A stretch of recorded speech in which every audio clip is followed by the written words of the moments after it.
Folks, if you've been listening over the course of the last couple of weeks, we have been alluding to what kind of questions we have on the exams, on the exam coming up.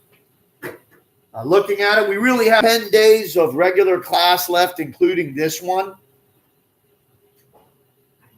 And then the Friday before Memorial Day is not a regular day. That'll be your 10th period exam. There'll be shortened periods. That won't be a regular day. Then after Memorial Day weekend, I mean, when we look at it, there's really not that much left. Take a look here. We've got this, is May. This is exam week right here. We are already on this Tuesday. So with this Tuesday, we have a regular day. Then we have Thursday and Friday, where we'll be dealing with limiting reactants. Then we have Monday, Tuesday, Thursday, Friday. Then we have Monday, Tuesday, Thursday. And then this isn't a regular day. This is an exam day. That's our 10th period exam. What day is the exam in this class? This is Memorial Day weekend right here. So we have no school on that Monday. Our exam in here is on Tuesday that would be second period and first period exam. We do have to come in that Wednesday. That Wednesday would be third and is it 4-5/5-6. Then Thursday would be your last exam day. And that would be, is it 5, 6, 7, 8?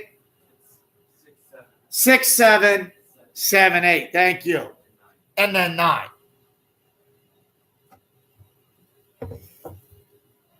But we have been trying to allude to you what sorts of things you can expect to see on the exam. And you'll get an information sheet a little bit more clear, probably sometime right around this time. Maybe even this time. Just kind of like, what is the exam going to look like? Well, I can tell you one of the pages of the exam will look like last night's homework. I promise you that. It is the most important calculation really that we learned this year. It is the mass calculation. It is a great essential because it puts together the power of a chemical reaction. It is what makes a chemical equation a recipe for that. To do these things, you will be allowed to use this chart. You'll have access to this chart. And the type of problems we were talking about focus in on the mass-to-mass calculations. A mass-to-mass conversion using a balanced chemical equation. So where are we really on this chart? Last night's homework. The red side of this chart is dealing with the thing that you are given, information you are given in the chemical equation.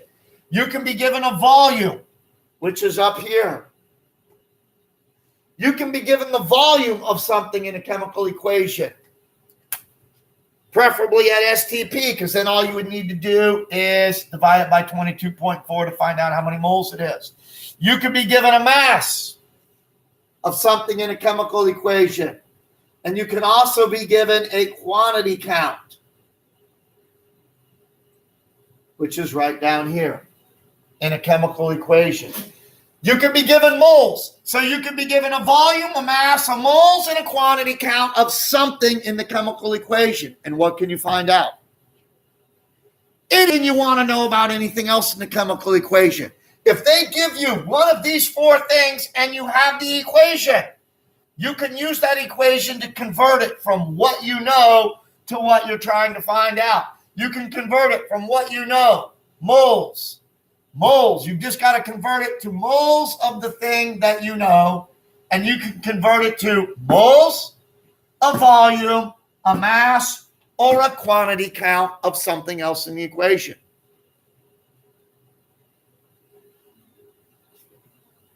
Last night we were featuring one of the most common calculations. You're given the mass of one thing, you're asked to find the mass of something else.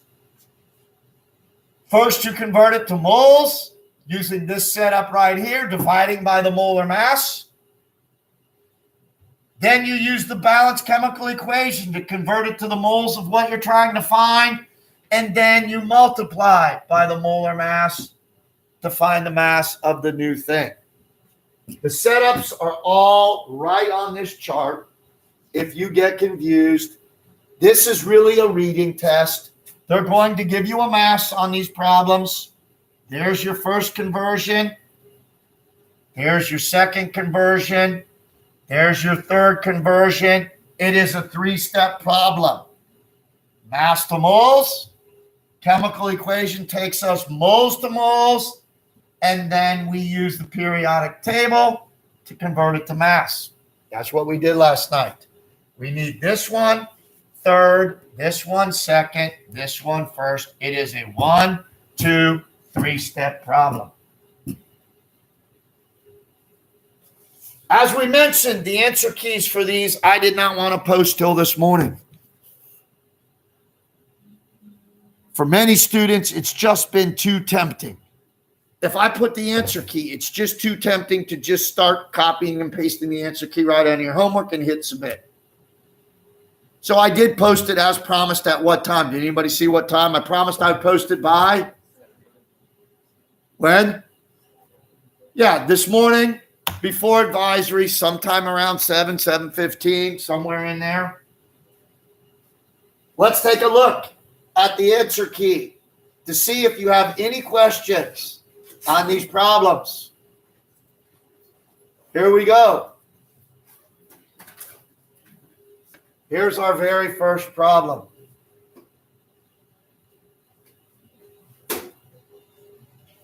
If you had trouble balancing the equation, was there help for you? Yes, right here. You would just click on balancing help. If you wanted to see the reaction there, just click there. It shows you the reaction that you're working with here. The burning of acetylene. Take a look at what you have up here and see what sorts of questions you might have, if any. Was any of this like, where are you getting this? Now's your time to ask, because tonight we're going to practice a few more of these. Why? We have to have this down pat, because we're going to go into the next type of problem, which is a mass-to-mass problem as well, but it's called a limiting reactant problem. So you have to be very proficient in this before we move to the limiting reactant. So take a look. What kind of questions do we have? You can open yours, look and see what we have here, and feel free to ask if you're not sure what happened here. Any difficulties? How about the next one?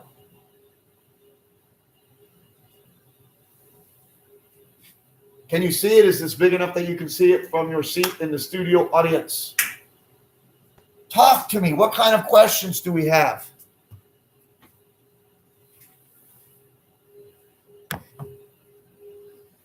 Now's the time to ask your questions. It's what I'm here for to do, to answer your questions, to help you understand. It's what I'm here to do. Yes.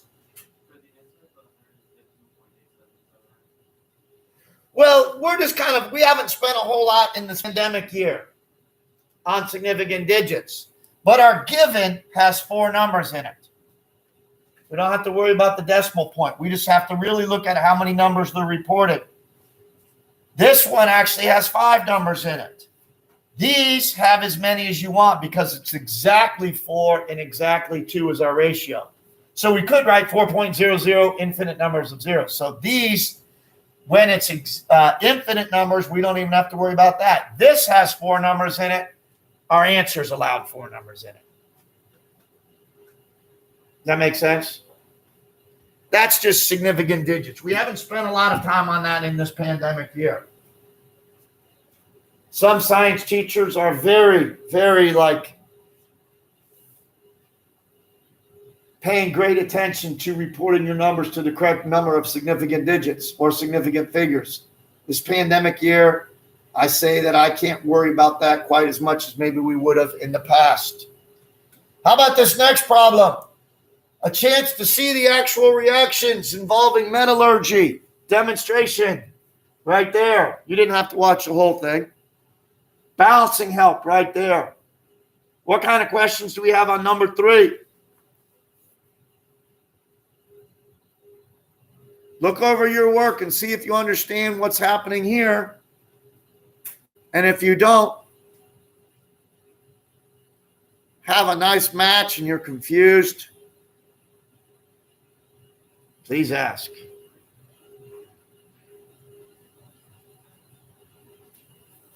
How about the last one?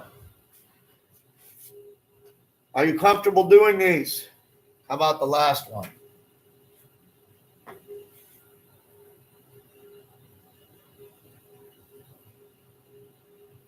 Are you using the chart, or are these so easy you don't even need the chart?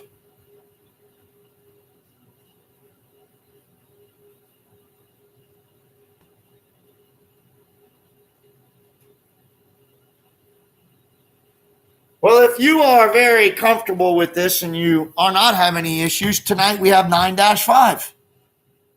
Again, the answer key's not been posted in 9-5. I'll post it tomorrow morning after you submit your work.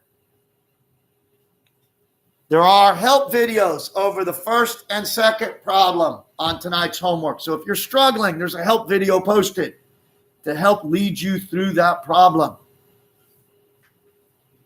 There's no help video for the third problem, no. So if you have questions on that one, feel free to ask tomorrow. 9-5, is that right? Good luck.